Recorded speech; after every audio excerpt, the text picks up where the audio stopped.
Previously, those close to our he is dangerous, even hideous. And people have no idea that this man just beat me on the bus. When my daughter came home, she was 98 pounds. When she left to be with him, she was 125. I love my brother, you know, but he do have a problem. I know the type of monster he is. According to Kelly Dot in a horrifying video that he posted from prison, he claims that his words have deeply frightened his victims and reactivated terrible scars. I'll analyze the clip and his present circumstances in this video. Kelly's scariest recordings to date. R. Kelly, formerly known as the King of R&B, is presently serving a 31-year sentence at North Carolina's Federal Correctional Institution, but near medium I for a number of serious offenses, including trafficking, racketeering, child abuse, and creating child content. However, this is when things start to go awry, and we need to discuss how we got here, because there were times prior to these terrifying prison recordings that ought to have alerted us to Kelly's true potential. Do you recall that controversial interview with Gayle King in 2019? The joint was completely unhinged. And now that I think about it, it was like witnessing a sneak peek at the mental collapse captured on these prison records. Kelly was already displaying symptoms of the psychological instability that now permeates every call he makes from his cell phone in that CBS interview. Oh my God, all of them. Got little girls trapped in the basement, helicopters over my house, trying to rescue someone that doesn't need rescuing because they're not in my house, handcuffing people, starving people. I have a harem, a coat. I don't even really know what a coat is, but I know I don't have one. Kelly's desperation was evident even at that time, and we can hear the same paranoia in his prison tapes as he broke under pressure. Everybody? If you really look at that documentary, which I'm sure you have, I have. Everybody said something bad about me.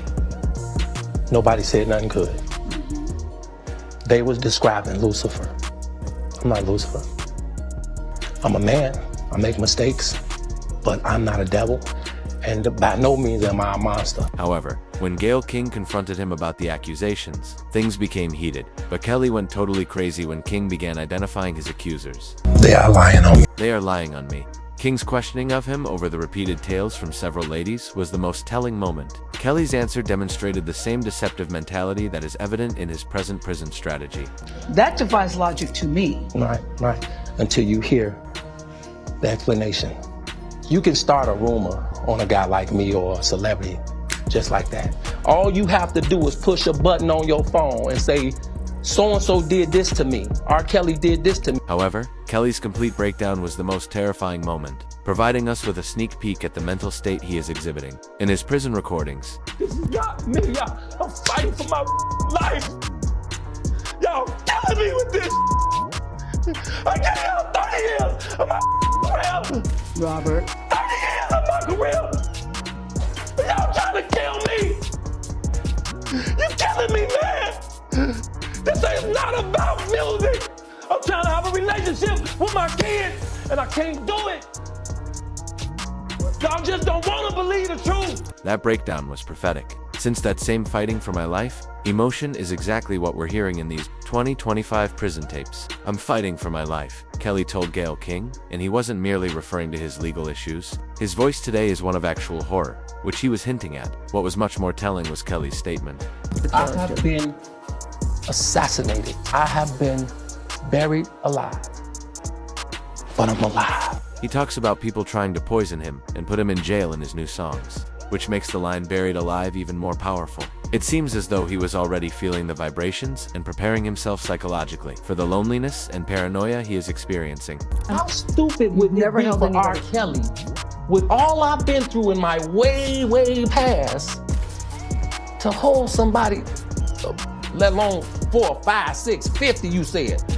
Why, how stupid would I be to do that? I didn't say you were holding. That's stupid, guys. Is this camera on me? Additionally, he struck Gayle with the following when she challenged him about holding people against their will, because it demonstrated that Kelly knew exactly how to put on a show. The "is this camera on me" moment was insane. The same kinds of premeditated actions that seemed designed to elicit compassion and possibly even help his case are now evident in those prison tapes. In 2025, the same persuasion technique is being used, but it is heightened by the desperation of someone who knows they will never be able to escape. It has been reported that Kelly has been using prison phone calls to record music or leave messages throughout 2025. Additionally, these songs are being edited and made available online. However, these aren't the ordinary prison freestyles that cats typically perform to maintain their street cred, because they are all about death, poison, and this man essentially believing that everyone is attempting to body him. These tapes are being called scary. The whole thing truly took off in March 2025, when Kelly remixed Chris Brown's Residuals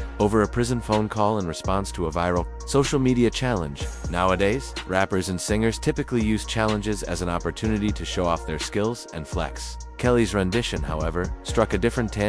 The difference between Kelly's voice in these prison tapes and his voice in that Gayle King interview is very bizarre. You could hear the desperation growing during the CBS interview. Kelly displayed the same pattern of evasion and rage that we're witnessing heightened in his prison content in a different... Another thing, thank you. If the next question is something negative out of your mouth, with all due respect, that's exactly what I'm going to do. Less successful HuffPost Live interview.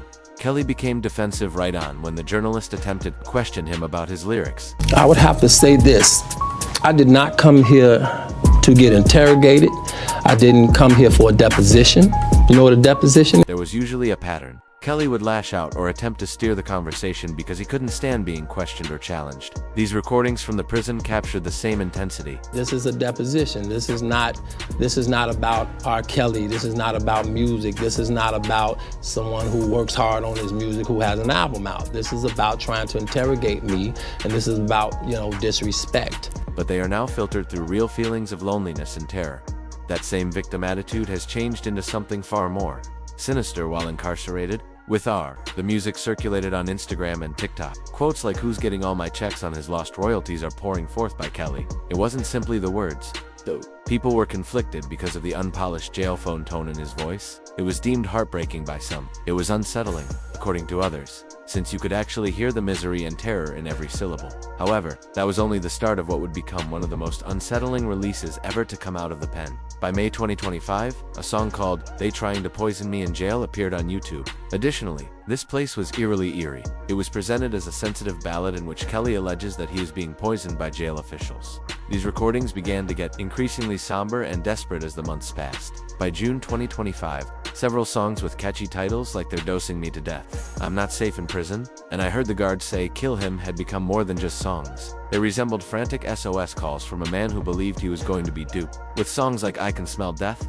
Kelly was singing about her worries of dying while incarcerated. You can watch the whole descent into psychological collapse from the 2019 interviews to these recordings from the prison in 2025. Kelly was discussing battling for his life and becoming buried alive with Gayle King. Those lines seem literal now that I'm in federal jail. The man who used to run stages and lead a lavish life is now living off of shaky cell phone calls and is certain that everyone is out to murder him. These recordings are especially unsettling for reasons other than their substance. It's what they disclose about Kelly's psychological condition. Death, poisoning, and sincere fear for his life are among the recurring themes of Darkness. The question of whether these anxieties are justified or the consequence of a worsening mental illness is a significant one that affects our perspectives on prison reform and the treatment of well-known prisoners, and the timing was dubious. These releases came at the same time that his legal team filed court paperwork on June 10th, claiming that prison officials had a real murder plan and asking for an early release. It follows the same pattern as earlier pre-trial interviews.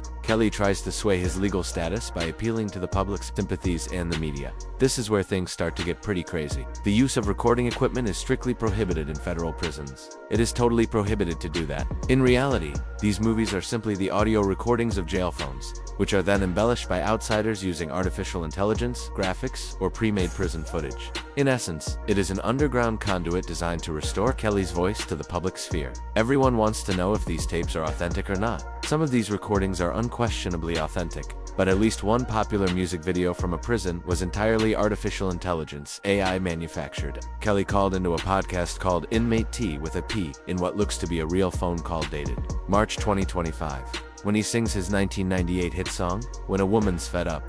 Standing here looking in the mirror, saying damn to myself, I should have known the day would come, would find somebody else. All the things I took her through, I shouldn't have lasted this long. Now I'm at this telephone booth, literally calling Tyrone. The audio has that distinctive prison phone line sound. It's unsettling to hear this family, the setting intensifies the impact of the primal emotion. A man who used to sell out arenas is now performing for a small podcast audience over a prison phone. In those pre-trial interviews, Kelly was defiant. Contrast that voice with that vulnerability. When he left the HuffPost's live sit-down, he was still attempting to maintain composure and dignity. In New York, I'm having a great time. I'm finna go visit some friends. I'm finna do some more business. I'm finna have a great time. I didn't come here for you to spoil that. That Kelly is no longer there. The man who calls into podcasts from a federal prison is really afraid, shattered, and alone. Every recording shows the raw terror that has taken the place of the arrogance. The recordings grew darker and more desperate as 2025 went on. It's August, and still in prison. The most current release was posted in August 2025. Lil R3VI produced it once more. Kelly's continuous incarceration was the main topic of this ballad, which served as a sobering reminder that after numerous emergency motions and legal appeals, he is still behind bars with little to no chance of being released sooner. When I think back on those interviews from 2019, they seem like a sneak peek at what was to come. Kelly was effectively foretelling his own fate when he told Gayle King that he felt buried alive. He was hinting at the real life or death struggle he feels he is currently facing in federal jail when he sobbed about fighting for his life. Federal system lifelets now confront the reality of ours real life. Kelly behind those federal prison walls, as it is essential to grasp his daily life in order to understand the terrible nature of these recordings. One of the most stunning declines in hip-hop and R&B history is likely the transition from international superstar to federal prisoner. The terrible reality of Kelly's everyday life at Federal Correctional Institution, Butner Medium I is the clearest example of this. Kelly has been detained at Butner Medium I, a medium-security federal prison in North Carolina that houses medical facilities and has previously housed well-known prisoners like Bernie Madoff. Since April 2023, this facility is probably going to be Kelly's home for the next few decades. He was transferred there after serving time in Chicago's Metropolitan Correctional Center and other places. According to federal prison statistics, Kelly is expected to be released on December 21, 2045. If he behaves well, if he serves his entire sentence, he will be 78 years old. Let's now discuss what a day in the life of a federal agent like Kelly looks like. The restrictions that control the routine are unthinkable to most people, but they are especially severe for someone who used to have no restrictions at all. A sex offender with a criminal record. R. Kelly is probably in protective custody to keep other prisoners from threatening her. This entails spending 22 to 23 hours a day in a cell with very little opportunity for social interaction, limited recreational opportunities, which frequently amount to only 1 hour a day, sometimes alone, and no access to activities that are available to the general public, such as church services, educational programs, or the majority of recreational facilities. According to recent documents, Kelly has occasionally been kept in solitary confinement, even more severe kind of seclusion for his own safety. All things considered, the already restricted rights of protective custody are further curtailed, resulting in what experts in jail refer to as psychological torture that, over time, can cause significant harm to an individual's mental health. Kelly's frequent transfers in and out of solitary indicate that the threats against him are real security issues that prison officials are treating seriously, not just crazy fantasies. This degree of isolation has serious psychological repercussions, particularly for someone whose entire profession has been based on leveraging human connection and crowd energy. The quiet of a lone cell is a total reversal of everything that formerly characterized a guy who once commanded crowds of thousands and thrived on the adrenaline thrill of performing. Although details are kept private owing to medical privacy regulations, his legal team has accused him of receiving subpar treatment while incarcerated, including references to an incurable illness that was addressed in a 2025 update. Kelly's place in the jail hierarchy is what makes his circumstances especially risky. Because of the street code and inmate hierarchy, convicted sex offenders, particularly those whose offenses involve children, face arguably of the worst conditions in the U.S. prison system. They are usually referred to as chomos, child molesters, or skinners in prison lingo, and they are at the bottom of the prison social hierarchy, under even murders or serious drug dealers. In prison culture, sex offenders who have children as victims are generally hated and viewed as the lowest of the low, due to an unwritten rule that makes injuring children unacceptable. This results in targeted violence, extortion, and social exclusion. High-profile examples like the 1994 prison murder of Jeffrey Dahmer and the 2016 attack on Jared Fogle highlight the very real threats that people like Kelly confront on a daily basis. Even among the most seasoned criminals, Kelly's mental health has obviously suffered as a result of the ongoing threat of violence, as evidenced by the progressively paranoid and terrified tone of his recordings throughout 2025. Threats to Kelly's life have been mentioned by his lawyers on numerous occasions, including claimed conspiracies involving dishonest prison employees and white supremacist gangs like the Aryan Brotherhood. Details of Kelly's strategy for recording and releasing songs while incarcerated, reveal both his ingenuity and the harsh constraints of his current circumstances. Kelly has allegedly created music. During his first 3 years in prison, he claimed to have written 25 albums. The truth is that federal inmates have very little access to recording equipment, so the main way that music is produced is through monitored phone calls. Every word Kelly says could be examined and used against him in future court cases, since prison officials are closely monitoring and recording these phone conversations. Ironically, a man who used to have unrestricted access to cutting-edge recording studios now has to utilize the same monitored phone system that prisoners use to communicate with their attorneys and relatives. In songs like I Heard the Guards Say Kill Him from June 2025, Kelly has voiced concerns that even inmates could be a threat to his life. Kelly's already dire circumstances are made much more stressful by the financial component of his confinement. Even the passive revenue from his decades-long career is no longer available to him because his music royalties are being garnished for debts and victim reparations. This financial strain adds to the already stressful circumstances, as do the expenses of basic prison commissary purchases and legal counsel.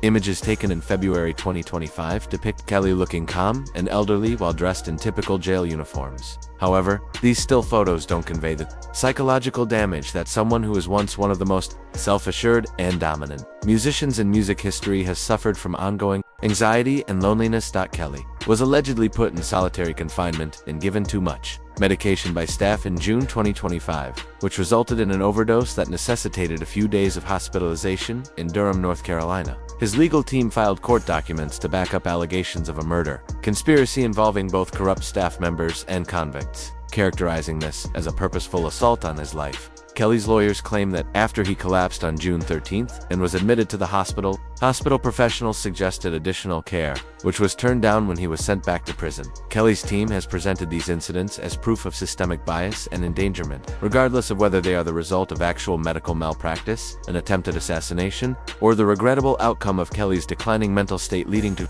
confrontations with prison officials. Prosecutors and jail authorities have mostly kept quiet, citing pending legal proceedings. But this just serves to heighten the sense of unpredictability and anxiety that seems to characterize Kelly's present life. The physical separation from other prisoners is only one aspect of the isolation. Kelly's main sources of human interaction are lawyers, prison employees, and the occasional monitored phone conversation because his family, including his ex-wife Drea Kelly and their kids, have claimed that they do not visit him. Kelly's limited access to certain privileges, such a tablet for amusement and communication, is severely limited and subject to delays. Every movement is controlled by others. Every communication is recorded, and every encounter is watched. For someone who used to have entire control over his surroundings and staff to attend to all of his needs, this total loss of autonomy signifies a significant change in how he interacts with the world. Let's examine the true tale of Robert Sylvester Kelly's journey from self-described king of R&B to federal prisoner number 9888, from the streets to the courtroom. This isn't just about one man's downfall. It's about how the legal system finally caught up with someone who believed he was untouchable, and how the most extensive legal take in hip-hop and R&B history was the result of decades of alleged predatory behavior. R. Kelly's legal issues began in the 1990s, when he was accused of misbehavior, which followed him for the rest of his career. When Kelly, then 27 years old, used forged documents to marry 15-year-old singer Aaliyah in 1994, it was the first serious red sign. Although the marriage was dissolved in 1990, it set the stage for a pattern of unsuitable interactions with children that would characterize the accusations against him for the following 30 years. Tiffany Hawkins filed a lawsuit against Kelly in 1996, claiming that they had had sexual relations since 1991, when she was only 15 and he was 24. The lawsuit presented a picture of exploitation that extended well beyond a single inappropriate interaction, including unsettling claims of coercion into group sexual conduct with other kids. In 1998, the case was ultimately resolved for $250,000, but Kelly's practice of using money to suppress victims was already well established and would continue for years to come. Kelly was charged with child pornography in Chicago in 2002 after a video purportedly showed her having sex and peeing on a 14-year-old girl. Kelly was acquitted in 2008 following a trial in which the victim declined to testify. Despite the fact that the tape was sufficiently clear to warrant significant criminal charges, several witnesses claimed that they recognized Kelly and the youngster in the video. Therefore, this acquittal was not the result of a lack of evidence. Rather, it brought attention to the difficulties the criminal justice system had in prosecuting cases involving victims who were reluctant to come forward, frequently due to financial pressure, embarrassment, or intimidation. The acquittal in 2008 proved to be merely a short-term relief. Later, the same footage was used as key evidence in his federal conviction in Chicago in 2022. Wade Kelly's case progressed from separate criminal accusations to a full-fledged federal racketeering case that portrayed him as the leader of a criminal business is what makes it so complicated. The hashtag #MeToo movement and the 2019 documentary Surviving R. Kelly, which gave voice to more than 20 women, were major contributors to this change. The video exposed a systematic pattern of action that included psychological manipulation, incarceration, and grooming of young women and girls. Rather than merely presenting individual accusations, it changed the game by giving the allegations personalities and voices that made them impossible to ignore or discount. These weren't only court records or nameless allegations. These were actual women sharing their stories in great detail. I text him, "Daddy, I need to use the restroom." No, Daddy. fine. Yes, we were required to call him Daddy. And the realism of their statements suggested a complex scheme to find Grun. I know you say he became extremely controlling. Yes. How so? I had to wear sweatpants. I had to stand up when he would walk in a room. He would put a lot of his girlfriends on his phone plan so he can control like who you're talking to, how often you talk to your family, what you're texting, things like that. And take advantage of young women who were at risk. The FBI and Homeland Security spearheaded the subsequent federal investigations, which viewed Kelly as the leader of a criminal organization rather than a famous person who had erred. By considering each episode as an independent incident, prosecutors were able to provide evidence of a decades-long pattern of behavior, which drastically altered the rules of the game. In February 2019, Kelly was arrested in Illinois on 10 counts of serious criminal sexual abuse. In July 2019, she was charged with racketeering and trafficking in New York, and she was also charged with child pornography and obstruction of justice in Chicago. The 6-week-long federal trial in New York, which started in August 2021, provided a thorough overview of Kelly's illegal business. With more than 45 witnesses, including 11 accusers, testifying, prosecutors painted him as operating a criminal organization under federal RICO charges to recruit and exploit women and girls. The breadth and depth of the testimony, which detailed Kelly's severe regulations, including the need that victims referred to him as Daddy, was horrific. He had other unsettling needs, too. Videos, contracts, and non-disclosure agreements were used as evidence to back up these allegations. And a former employee spoke about bribing authorities to enable Alia's unlawful marriage. This was a complex operation intended to find, isolate, and take advantage of young women and girls who were at risk, not just isolated incidents of abuse. In 2021, on September 27th, R. Kelly was found guilty on 9 charges, including 8 Mon Act crimes and 1 racketeering charge related to her transportation of women across state borders for the purpose of sexual exploitation. For Kelly, as well as the criminal justice system's capacity to bring charges against influential people who had previously been untouchable, the conviction marked a turning point. The federal government wasn't finished with him, though. The charges that appeared to have been settled by his 2008 acquittal were the main subject of the 2022 federal trial in Chicago. The second trial, which began in August 2022, focused on allegations of obstruction and child pornography connected to the 2002 video and associated conduct.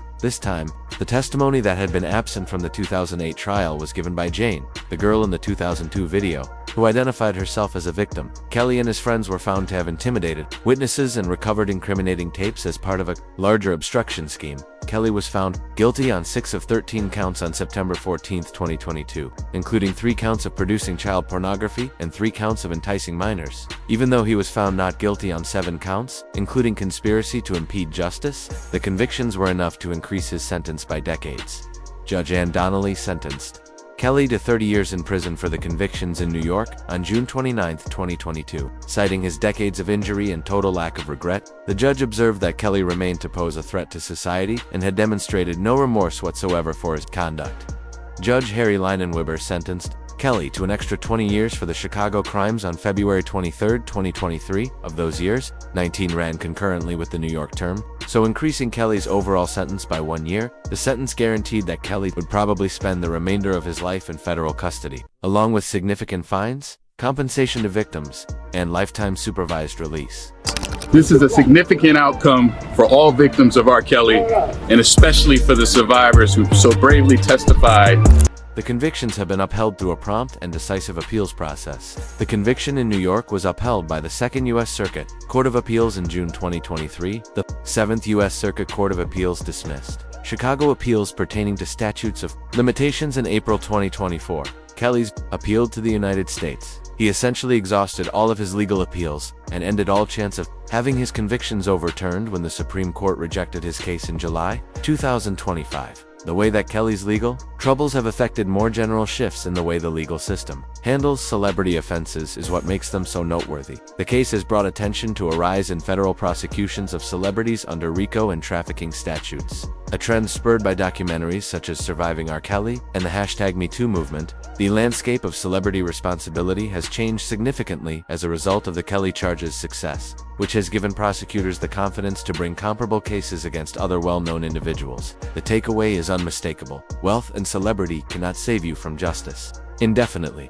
Kelly's assets were taken to pay the more than $10 million in reparations that was granted to victims, and his music income were garnished for debts and restitution. The financial impact has been as devastating. To compensate individuals he injured, what was once a music empire that brought in millions of dollars a year has been methodically demolished. Those same victims are now receiving assistance in rebuilding their lives thanks to the empire he established on their backs. Through civil litigation, victims are still pursuing recovery. In February 2025, they filed a lawsuit to enforce an unpaid judgment of $10.3 million. Kelly's legal issues will undoubtedly persist when he fulfills his federal term because of these current court cases. The victims continue to suffer. They're not taking no for an answer and are making sure he pays them every cent he owes. More than just one man's downfall is symbolized by the transition from the king of R&B to federal prisoner, #90888. It signifies a significant change in the way the legal system handles influential people who abuse their position to hurt others. Kelly's case has served as a model for the prosecution of celebrity crimes, proving that fame, fortune, and cultural clout are no longer enough defenses against the law. Although the community had long suspected something was wrong with Kelly, the courts have now formally validated what many had been saying for years. I appreciate you watching. Click on one of the boxes on your screen to view more videos like this one if you liked it.